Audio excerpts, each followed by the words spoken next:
Assalamualaikum warahmatullahi wabarakatuh. Oke, ini sekarang kita mau becak barang di konten YouTube Piki Siregar. Pasti Pak Nur Halim nih nggak tahu becak barang itu apa kan? Nah, becak barang itu bercakap barang. Wih, ini yang kita undang ini cukup fenomenal nih di kalangan jurnalistik. Sebelumnya Pak, kita buka masker. Bapak sehat nih kan? Sehat, Oke, alhamdulillah. alhamdulillah, aku Iya. sehat. Jadi kita buka masker aja biar agak bagus suaranya Pak ya. Nggak melanggar prokes nih kan? Enggak, kan kita udah jaga jarak Pak ya. Nah, becak barang kali ini kita bersama dengan Dr. Handus Nur Halim Tanjung, MIKOM. Wih. Ini dosen gue dulu ini di kampus ini. Bapak ini dosen jurnalistik.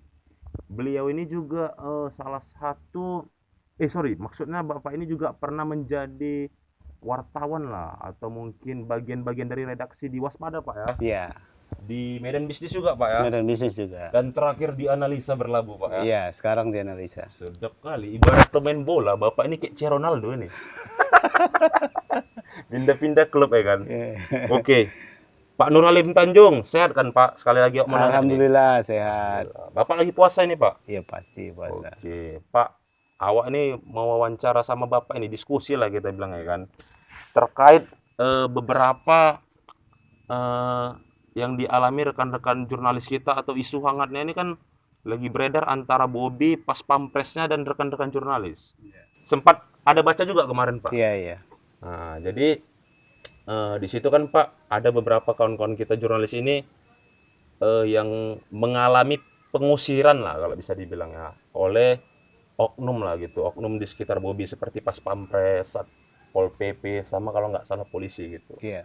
Nah, itu kalau Bapak sendirilah melihat fenomena seperti itu dengan adanya aksi unjuk rasa yang dilakukan kawan-kawan jurnalis kita itu seperti apa Pak? Bapak memandangnya? Iya. Jadi kalau kita urut itu ya. Oke. Kalau kita urut kan unjuk rasa itu kan tidak terjadi serta-merta begitu saja. Pasti kan ada penyebabnya. Oke. Gitu kan. Penyebabnya ya seperti yang disampaikan tadi, ketika ada kawan-kawan wartawan yang mau konfirmasi, mungkin dalam rencana mereka juga mau doorstop gitu kan. Benar. Aku tadi lupa Doorstop jelaskan itu. karena ada tekanan kan. Kita kan biasanya bekerja dalam tekanan deadline. Iya, benar. Maka harus ada doorstop. Jadi mereka duduk di situ menunggu, ya kan. Saya dengar katanya ada 2 orang. Ya. Iya, ada 2 orang Pak. Ya. Tapi dengan harapan nanti kalau wali kota Bobi Nasution keluar, mereka bisa mengejarnya dan mewawancarai sambil jalan gitu.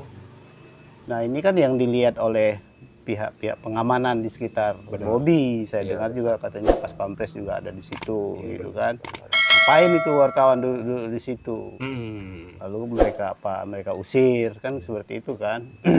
Padahal dalam wali kota sebelumnya biasa saja itu doorstop itu. Kalau dulu tuh biasa-biasa aja gitu. Biasa saja gitu kan, biasa saja. Bahkan di kamar mandi juga sambil kita buang air kita bisa ngomong sama wali kota. Iya, gitu aku pernah kan. dapat kabar infonya kayak gitu, Pak. Iya, ada beberapa wali kota itu biasa aja.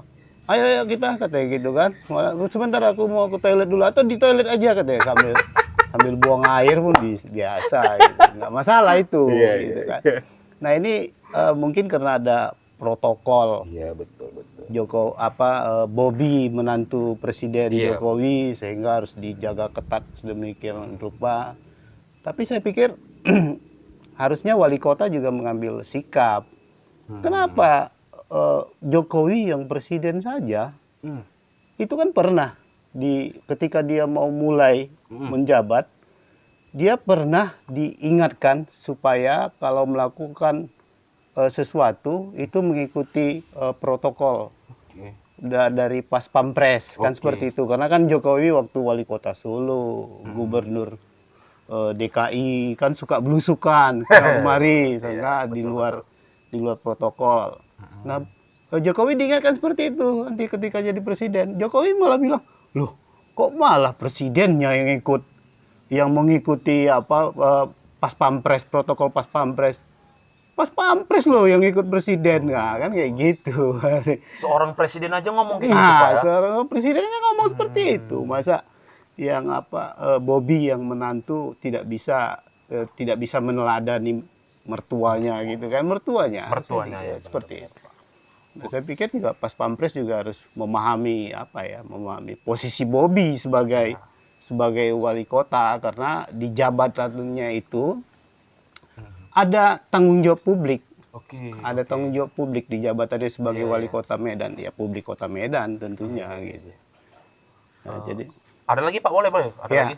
jadi menurut saya kalau seandainya Bobby matang dalam hal ini, ya kan, tahu hal-hal yang seperti ini dan juga tahu tugas pers, tugas wartawan Hmm.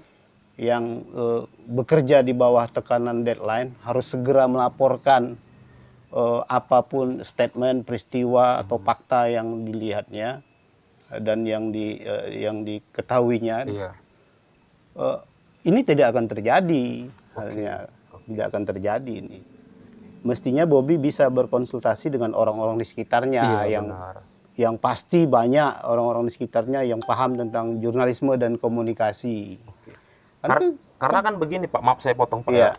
Kita sebagai jurnalis inilah kan juga dilindungi Undang-Undang Pers Pak. Oh iya, Nah, iya. kalau nggak salah itu nomor 40 tahun 99 Pak ya. Ya, undang-undang pers ya. Di mana aku bacakan aja beberapa poinnya mungkin Pak ya. Di mana pers dijamin sebagai hak asasi warga negara. Terus ada juga pers nasional tidak dikenakan penyensoran atau pemberadalan dan pelanggaran penyiaran. Terus ada juga ini poinnya, kemerdekaan pers itu dalam memperoleh dan menyebarluaskan informasi itu dijamin gitu Pak, Iya. gagasan dan informasinya. Nah, dengan apa ya istilahnya, kalau wartawan itu yang kemarin nanya ke Bobby Doorstop itu, terlalu berlebihan nggak Bapak memandangnya oknum pas pampres atau yang lainnya di sekeliling Bobby menghadang itu Pak? Saya pikir ini karena apa? Karena ketidaktahuan. Oke. Ketidaktahuan. Dari siapanya nih Pak menurut Dari Bapak? pihak Pas Pampres juga tidak tahu tugas dan fungsi wartawan. Saya melihat itu. Nah, dalam hal ini harusnya juga dari Dinas Kominfo Medan atau ada humas Oke. yang sebelumnya sudah diajak diskusi Oke. tentang tugas-tugas kewartawanan ini. Oke. Nah, itu yang kalau misalnya Pas Pampres atau wali kota Bobby bilang Pas Pampres juga bekerja berdasarkan undang-undang, harusnya mereka tahu dong. Wartawan juga berdasarkan undang-undang gitu kan, bekerja kan. Ada undang-undang nomor 40 tahun 99 yang menegaskan gitu, misalnya wartawan itu bebas mencari informasi, bahkan dilindungi haknya untuk menjalankan tugasnya itu gitu kan, tidak disensor gitu. Iya, benar. Nah, jadi kan kalau cuma mengutamakan protokol atau undang-undang yang mewajibkan Pas Pampres melindungi Bobby sebagai menantu Jokowi tanpa memperhatikan undang-undang yang lain, maka kan yang terjadi akhirnya apa ya seperti ini gitu kan. Tak berkesudahan demonya jadi gitu kan. Bobby merasa sudah ada perdamaian, dia sudah mengundang para wartawan di Gedung Cong Api sambil Iya. buka puasa bersama. Iya, Pak, Tapi yang betul. demo merasa kita nggak diajak, gitu kan? Kita nggak diajak. Kita yang apa? Kita yang di lapangan lah unjuk rasa, Iya, Pak. kita yang disenggol katanya Oh, iya. gitu. Kita yang disenggol kok malah yang diajak buka puasa yang lain gitu kan. Nah, gila, dan makanya mereka terus kan mengancam demo terus sebelum ada klarifikasi dan maaf dari Bobby Nasution kan gitu. Karena kan Pak, yang di lapangan itu tuntutan rekan-rekan jurnalis ini simpel sih Pak. Mereka itu cuman yang pertama itu butuh evaluasi Pas Pampres lah, pengamanan Bobby. Sama yang kedua, Bobby minta maaf udah. Iya, Itu aja Pak. Memang kemarin kan Bobby seperti yang Bapak bilang tadi sempat minta maaf gitu kan. Iya, iya. Diskusi kita tadi kan. Iya. Tapi Bobby memang minta maaf bukan sama orang yang terkenanya Pak. Iya, Dalam tanda iya. arti mengalami penolakan lah sama Pas Pampres ini Pak. Nah, ada lagi mungkin yang Bapak mau tambahin dari situ tadi? Ya mungkin kawan-kawan yang demo merasa permintaan maaf Bobby tidak di tempat yang tepat kan gitu. harusnya kan di mereka. Saya nggak tahu apakah mereka diundang atau enggak. Iya juga Kan ya, bisa Pak. jadi mereka diundang tapi nggak mau datang, misalnya juga, gitu iya kan. Juga, iya juga, betul-betul. Atau saya dengar katanya yang diundang itu lewat asosiasi dan apa paguyuban atau forum wartawan di Pemko itu. Saya dengar itu. Ya kan, tapi apakah asosiasinya menyampaikan supaya kita buka puasa bersama di situ? Tapi kan ternyata kan demonya jalan terus gitu ya. kan. Jadi entah di mana juga kesalahannya gitu kan. Ternyata Bobby sudah mulai mau mengundang. Oke. Nah, kemarin juga nih Pak, di beberapa akun lah kita bilang, akun Humas Pemko Medan resminya Pak, itu ada membuat aturan gitu Pak, aturan yang kalau nggak salah ya nanti bisa kita tampilkan aja di YouTube-nya ini, bahwasannya ada aturan wawancara doorstop. Mungkin dari mulai jamnya dibatasin, terus juga jaraknya, terus juga tanda pengenal bed nama pers dan beberapa poin lah. Kalau Bapak sendiri ngelihat ini sebagai jurnalis senior lah, mungkin Bapak juga pada masanya dulu ya kan, Bapak masih berapi-api, pernah lah gitu kan ngeliput di kantor wali kota. Kalau kan. berapi-api berarti udah banyak kejadian kebakaran ya. Semangatnya Pak. Iya, iya. Nah, Bapak sendiri melihat fenomena aturan-aturan yang baru dibuat seperti ini, itu bagaimana Bapak menilainya gitu? Ya, itulah konsekuensi kita ya, punya wali kota dengan atribut-atribut sebagai menantu presiden ya kan. Kalau saya melihat seharusnya aturan-aturan itu oke lah, oke perlu, memang perlu, tapi tidak seperti ini gitu kan. Misalnya doorstop hanya boleh sekali jam 8 gitu kan. Doorstop itu bisa kapan aja dan bisa di mana saja gitu kan. Makanya bisa di mana saja Pak ya? Bisa di mana saja. Makanya tadi saya bilang ya kan, ada wali kota sebelumnya di kamar mandi sambil pipis juga boleh kok kita wawancara gitu. Dan doorstop itu kan bukan hanya di kantor wali kota. Bisa saja doorstop itu misalnya di Kesawan gitu kan, di Kesawan. Berarti itu nggak harus di lingkungan kantor wali kota, Pak? Nggak harus di lingkungan kantor wali kota, doorstop di mana-mana saja. Sampai yang kayak Bapak bilang seradikal itu kalau kita buat istilahnya di kamar mandi, Pak. Iyalah, ada hal-hal itu dalam teknik wawancara juga seperti itu kan. Kadang-kadang kalau kita sudah membuat persiapan wawancara, tapi ternyata dia tidak bisa ditemui, sementara kita ada tekanan deadline, apa yang harus kita lakukan? Iya juga. Maka yang kita lakukan adalah kita melihat di mana agenda wali kota, kemana dia hari ini. Oh, dia akan datang ke kantor kelurahan ini. Ya kita kejar ke sana, kita doorstop dia di situ. Jadi bisa di mana saja. Agenda kita ini mungkin kita dengan harapan bisa di kantor wali kota, bisa berubah di mana saja. Jadi wartawan itu kan bisa saja dia kreatif melihat agenda wali kota, lalu dia doorstop di situ. Apalagi dalam kondisi sekarang. Kondisi sekarang deadline itu setiap detik. Deadline itu setiap menit ya, setiap menit paling lama ya. Paling cepat itu setiap detik. Deadline itu bisa saja terjadi. Kalau dulu deadline itu kan kalau ketika media cetak masih dominan, deadline itu kan per hari dia, hitungannya hari. Sekarang ini per detik. Online ini Pak ya? Sekarang online, per detik, per menit. Seharusnya situasi ini juga diketahui oleh pihak wali kota dari Humas Kominfo. Oh, kita harus menyusun aturan-aturan tentang doorstop itu dengan perkembangan sekarang. Zaman dulu saja, ketika deadline itu per hari, hitungannya per hari, tidak ada ketentuan doorstop seperti itu. Ini sekarang, dengan zaman perkembangan teknologi, di mana media online banyak, deadline setiap detik, masa diatur doorstop harus setiap jam 8 gitu kan. Peristiwa berjalan terus. Jadi nanti kalau ada peristiwa jam 2 siang, harus kita tunggu jam 8 pagi besoknya. Kok jadinya rusak sekali kan. Ini kan bisa lebih kacau. Jadi kerja kawan-kawan untuk menyampaikan informasi ke publik jadi terhambat ini. Jadi terhambat. Ada loh sanksinya. Ada sanksinya buat apa? Buat pihak-pihak yang menghalang-halangi tugas wartawan. Kan? Itu ada sanksinya di dalam Undang-Undang Pers nomor nomor 4099 tadi jelas-jelas itu disebutkan sanksinya kan. Sanksinya itu bisa denda 500 juta, bisa apa? Bisa kurungan sampai 2 tahun. Ya, itu kalau kita baca-baca seperti itu. Jadi ini pemahaman lah. Saya pikir perlu ada kesetaraan. Di sana dengan alasan undang-undang, di sini juga ada alasan undang-undang. Harusnya dipertemukan lalu melihat bagaimana kita menyikapi undang-undang yang mungkin agak bertabrakan gitu kan. Benar-benar. Jadi ada saling pengertian. Karena kan kalau misalnya kita kaji juga kan undang-undang ini jauh lebih tinggi kedudukannya ketimbang pejabat publik ya Pak. Oh Menurut iya, aturan-aturan di bawahnya.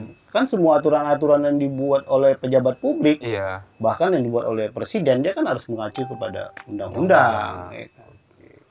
Jadi undang-undang itu yang paling tinggi yang harus kita. Memang ada undang-undang yang lebih tinggi lagi, undang-undang dasar. Kalau Bapak sendiri melihat kira-kira nih kan ini udah sempat sampai 4 kali aksi nih, aksi damai. Kawan-kawan jurnalis masih damai nih Pak. Iya. Gak ada masalah. Namanya aksi damai ya? Aksi damai Pak. Walaupun sempat mulutnya ditutup, ada poster-poster. Ya kalau Bapak sendiri mungkin ngelihat apa sih harus dilakukan Bobby dan kawan-kawan jurnalis sebenarnya nih? Ini jurnalis yang betul-betul ikut demo Pak.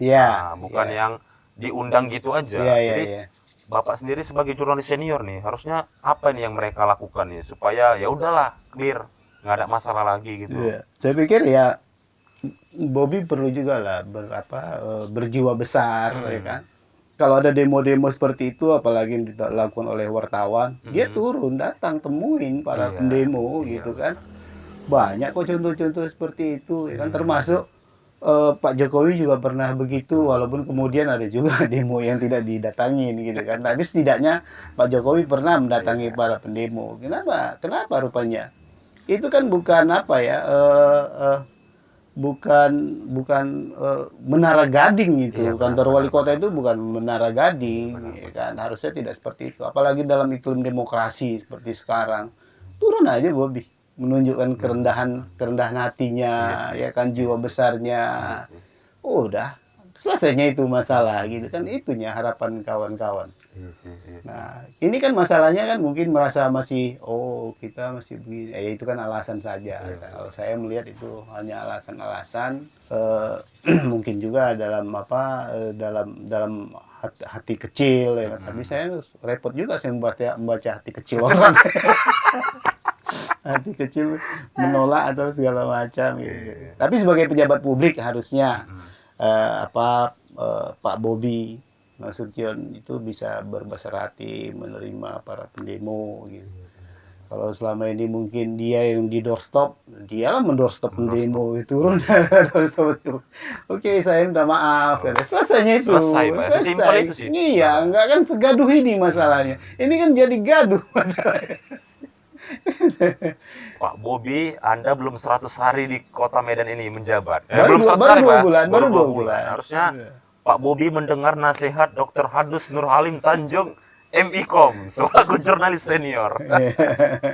Pak, mungkin dari kasus-kasus ini apa yang bisa kita pelajari Pak mungkin? Baik dari pihak wartawannya atau mungkin Bobby-nya gitu kalau Bapak melihat. Nah, mungkin wartawannya juga harus ya memperkenalkan nama atau pakai bed nama lah kita bilang. Tapi di lapangan itu sih mereka udah pakai bed nama Pak. Atau mungkin apa ini ada nggak attitude juga yang dari wartawannya harus dijaga gitu Pak? Iya. Kalau saya melihat kondisi-kondisi ini malah akan mendewasakan masing-masing ya dalam menjalankan tugasnya. Wartawan juga akan semakin dewasa bahwasanya tidak seluruh pejabat seperti yang mereka bayangkan, welcome terhadap wartawan. Ternyata ada yang seperti itu, sehingga mereka bisa mengatur sikap, ya, seperti misalnya menyiapkan bed. Mungkin juga perlu menghubungi pihak-pihak tertentu untuk mengabarkan kami konfirmasi kami akan doorstop, ya, seperti itu. bisa saja kan nanti pihak humas kami akan telepon lah Iya Pak sih. Pak Bobi supaya kalian bisa dilayani gitu kan. Oke. Jadi tidak kejadian seperti yang sekarang Iya. gitu kan. Dengan pemberitahuan seperti itu, maka pihak Bobi juga kemudian akan menyadari, oh ya ada wartawan yang menunggu di depan gitu kan. Oke. Dan mungkin dia akan mengingatkan para pengawal termasuk pas pampres, biarkan Iya, saja wartawan di situ. Nah, saya kan seperti itu. Oke. Ada lagi mungkin Pak yang mau ditambahi dari itu?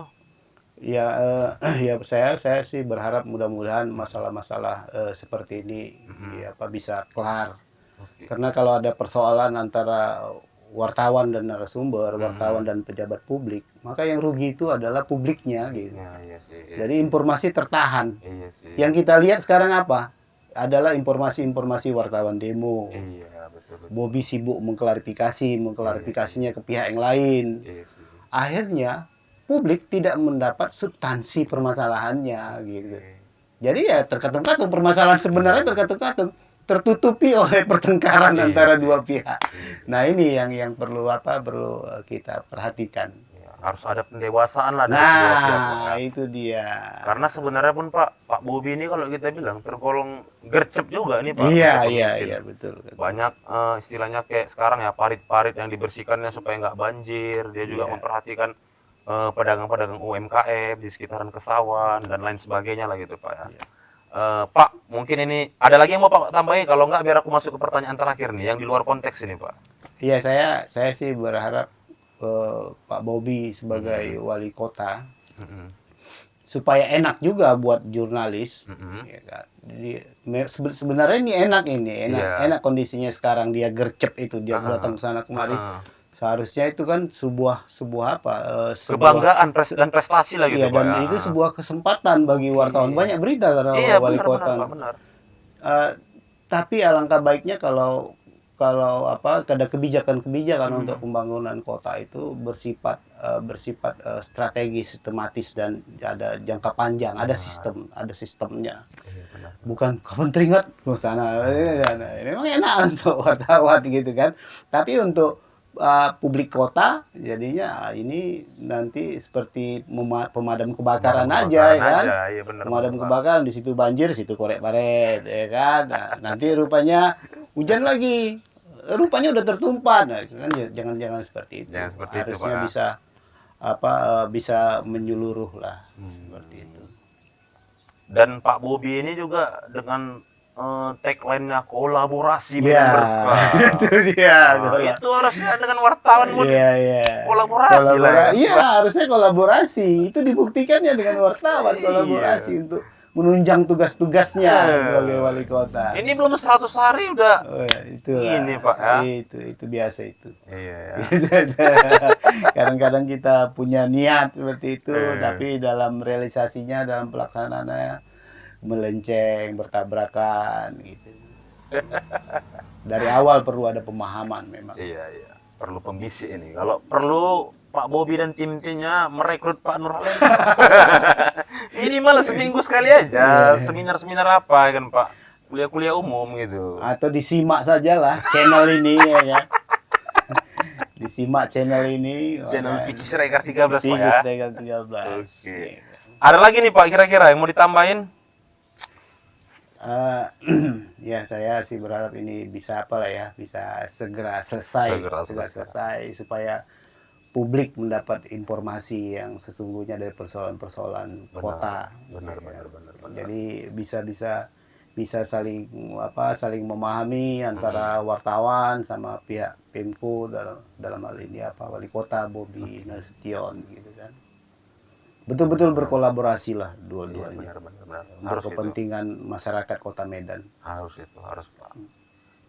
Pak, aku pertanyaan terakhir nih Pak. Oke, ini nggak tentang wartawan dan Bobi lagi nih Pak, nggak tentang rekan jurnalis. Bapak ini kan terkenal dengan suka liburan nih di Facebooknya, tengok aja, di posting liburan ke sana, Gebras lagi ke Danau Toba, ke kemana-mana lah. Liburan itu pekerjaan sekarang. Liburan, jangan. Asal lo tanya di Facebook Pak Nurhalim, Pak ini di mana? Dibilang Pak Nurhalim di belakang rumah kata, belakang rumah nenek. Begitu kesini apa tadi gak? Jadi yang mau tanyakan ini Pak, habis Lebaran ini Pak, memang kan kita nggak dianjurkan mudik Iya. gitu kan Pak. Nah, cuman nih planning Bapak nih sama keluarga nih, seandainya mudik agak dilonggarkan, kemana nih Pak? Mungkin trip-trip mudik Bapak selanjutnya setelah Lebaran ini? Kalau dilonggarkan ya. Ya, kalau Kalau dilonggarkan. nggak dilonggarkan aja sudah apa kok, kami sudah punya agenda kan. Wih. Kan saya bilang, saya selalu bepergian itu ke belakang rumah, gitu. Belakang rumah saja gitu Iya, kan. Jadi rumah saya ini kan di Deli Serdang. Iya. Dalam aturan mudik itu kan, kayak untuk Sumatera Utara ada 4 daerah.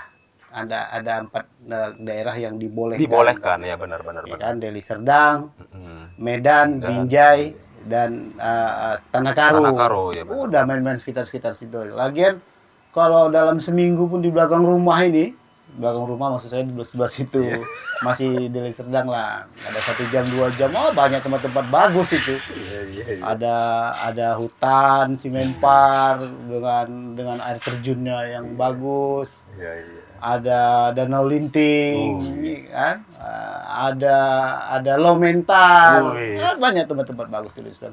Kalau ke sana sih agak nyamping, sampailah ke Sibolangit, di sana banyak tempat-tempat bagus. Itu masih dikategorikan belakang rumah. Belakang rumah. Jadi ngapain jauh-jauh, ya kan? Kalau kita jalan ini dari sini. Dari sini kita jalan dari belakang itu tembus ke Talun Kenas 3 Juhar. Nanti keluar ke peta di sana, nanti itu keluarnya ke Penan. Oh, Penan. Keluarnya ke Penan. Di Penan itu kan banyak tempat-tempat yang bagus, tempat pemandian air panas ada di situ, ya kan? Ada gua air gendang dan tempat-tempat lain. Itu di sekitar gua air gendang, kalau kita masuk ke hutan itu sungai-sungainya juga bagus-bagus. Kalian kalau yang nggak suka trekking, kalau nggak suka bersepeda, nggak dapat itu. Jadi saya konsepnya itu melakukan hal-hal yang demikian itu karena apa? Karena kesenangan. Kesenangan. Jadi saya senang melakukannya. Di situ ada trekking, ada berenang ketika sampai di sungai. Itu sebenarnya olahraga. Itu sebenarnya olahraga. Orang melihat kita liburan, senang-senang. Padahal itu adalah kegiatan-kegiatan untuk membugarkan tubuh, jiwa raga juga. Nah, itu kalau air gendang terus ke sana itu, nanti tembusnya bisa sampai ke Sungai Dua Rasa, Sibolangit. Negeri Suah. Keluar lagi, itu bisa masuk ke 2 warna, 2 warna. Keren kali trek Pak Nur Halim nih Pak. Nah, Pak Nur Halim ini juga aku tengok nih di Facebook, dia liburan nggak sendiri-sendiri, ataupun nggak sama ibu, sang istri tercinta, tapi sama keluarga. Main kali memang kan, jarang aku lihat keluarga kayak gini. Ini bukan ngumbang Pak. Kalau umbang pun tapi sur gitu. Nah, aku ngelihat ini Pak, Bapak kenapa gitu kan? Maksudnya kenapa ini dalam arti bisa gitu, kayak mengeselaraskan gitu keinginan istri, keinginan Bapak, dan keinginan anak-anak gitu. Maksudnya jadi satu tujuan traveling gitu Pak. Itu kayak mana Bapak membangunnya kayak gitu? Nanti kalau Piki udah berkeluarga ini dia tahu itu. Dia tahu bagaimana supaya keluarga itu menjadi bagian daripada diri kita. Apa yang kita rasakan mereka juga merasakannya, kan gitu. Nanti akan terasa itu, akan terajar sendiri nanti kalau seandainya udah berkeluarga. Karena aku ngeliat nih Pak Nur Halim ini dia penganut filosofis yang ini. Kalau dibilang orang, kadang kan kita sampai lupa nih Pak. Kerja buat apa gitu kan? Padahal tujuan kita di awal buat keluarga kan. Nah, jadi itu. Aku ngeliat Pak Nur Halim penganut filosofis itu dia gitu. Itu kalau dari keluarga sendiri Pak, memang pernah nggak gitu Pak? Males nih liburan-liburan, sekali-sekali nggak usah liburan lah, tapi kayak apa di rumah aja gitu. Maksudnya, atau memang nih dari satu rumah hobinya liburan, travel gitu Pak, sampai ngeken lah gitu. Iya, memang nggak terus liburan juga. Kadang-kadang kita mau nyantai juga di rumah, gitu kan? Ya. Makanya kadang-kadang duduk di teras juga kami sambil nengok-nengok pohon, nengok-nengok apa nih yang baru tumbuh gitu kan. Apalagi kalau mangga ini sudah berbuah, enak kali nengok-nengoknya kan. Muncul putiknya aja sudah enak itu. Jadi makanya dibuat apa seperti ini. Ini rumput-rumputnya memang harus diganti. Harus diganti, harus Pak, diganti lagi nih. Sudah lama soalnya kan, makanya masih ketika baru cukur nampak nampak tanah-tanahnya. tanah-tanahnya, Pak, ya. Iya. Kayak gini, lesehan gini aja Iya, gitu terlihat keren, iya. Pak, ya, asri gitu ya. Saya nggak tahu nih apa, kebetulan istri suka dengan apa, dengan tanam-tanaman. Saya nggak ada Hmm. suruh harus nanam ini. Dia rupanya suka juga dengan tanaman. Ayo cocok. Makanya di apa, ada sisa tanah di sini. Inilah enaknya tinggal di kampung nih kan. Iya, Di ya, Mbak, kampung ini, Pak. kita kita masih ada sisa tanah, bisa kita tanam-tanami, untuk nengok-nengok, ya kan.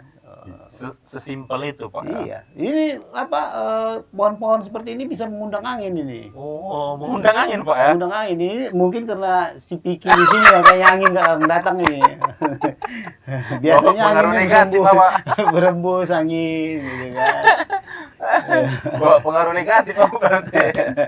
Aduh, Pak, ini lagi, Pak. Aku kalau kulihat Bapak ini tergolong apa lah ya, yang orang awet muda lah gitu kan. Nah, itu apa rahasianya, Pak? Ini serius nih, Pak. Dibandingkan dengan mungkin ya jurnalis-jurnalis senior lain ataupun bapak-bapak wartawan lainnya lah gitu. Bapak nih kalau gue bilang tergolong apa ya, masih muda gitu wajahnya gitu. Apa nih rahasianya, Pak? Apa ya? Kalau apa ya? Kalau saya sih merasakan mungkin karena saya melakukan sesuatu itu berdasarkan kesenangan hati, Iya. iya kan. Jadi cobalah kalau kita melakukan sesuatu kita tidak senang gitu, Iya sih. kita tidak senang makanya berkerut aja lah muka kita nih kan, muka berkerut. Tapi lakukan sesuatu itu dengan senang hati, iya kan. Mudah-mudahan lah makin kencang tuh. Iya, karena kok maaf ya Pak, aku potong ya. Karena gini kan, setahu kita lah kan, orang-orang yang kerja di lapangan ini, apalagi jurnalis lah kan, itu kan pasti identik dengan kena paparan Iya, sinar matahari. iya, iya. Kayak awal ini lah kan Iya. Pak. Nah, tapi Pak Alim ini tengok, tetap awet muda aja deh kan. Mukanya bersih, nggak kayak awal ini lah kayak jurnalis lapangan. Kalau saya jarang itu. Jadi saya juga melihat kawan-kawan kadang-kadang pakai apa namanya, apa Apa itu Pak? blok. Blok. Oh, sunblock gitu. Pakai sunblock, pakai apa. Oh, Saya iya. jarang itu. Oh, Bapak jarang itu Dia ya? pakai- kalau hitam ya udah hitam aja gitu. Udah hitam aja. Kalau apa muka kan kadang gitu.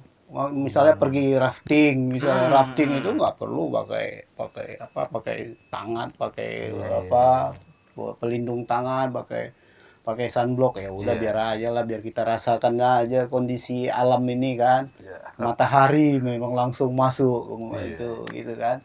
Kena air, biarlah kena air. Gitu juga kalau lagi mengarung di laut Iya. gitu kan, ke gunung gitu, biarin aja gitu. Biarin Kita aja gitu, nikmati Pak. aja gitu kan. Kalau kita berkeluh kesah, aduh, cari tempat berlindung. Wah, itulah tuh yang bikin makin tua itu kan. Sibuk panas sekali gitu. Wah, itu repot. Biar aja. Memang harus dinikmati Pak Nikmati ya, aja, prosesnya. nikmati aja. Makanya saya melakukan sesuatu itu ya karena kesenangan hati. Misalnya olahraga, saya cari yang saya senangnya apa? Saya senang bersepeda. Saya bersepeda. Saya senang apa lagi? Saya senang jogging. Oke. Ya kan? Kadang-kadang saya pergi tuh nanti bersepeda, misalnya ke Cadika atau ke lapangan Merdeka, parkirkan sepeda, saya jogging juga dulu, jogging sedikit, ya kan. Nah, tapi yang paling bagus itu olahraga adalah senyum dan tertawa. Itu kata kunci akhirnya Pak ya. Iya. Karena ini udah mau ajan nih Pak, mungkin ada lagi Pak yang Bapak tambahi dari ulasan-ulasan yang kita tadi nih. Iya, ya, ya, saya tekanannya itulah ya, fokus kita tadi Iya. soal kawan-kawan wartawan dan Pak Bobi tadi, ya kan, supaya bisalah mereka bareng-bareng kumpul, duduk bersama, lalu pergi liburan bareng.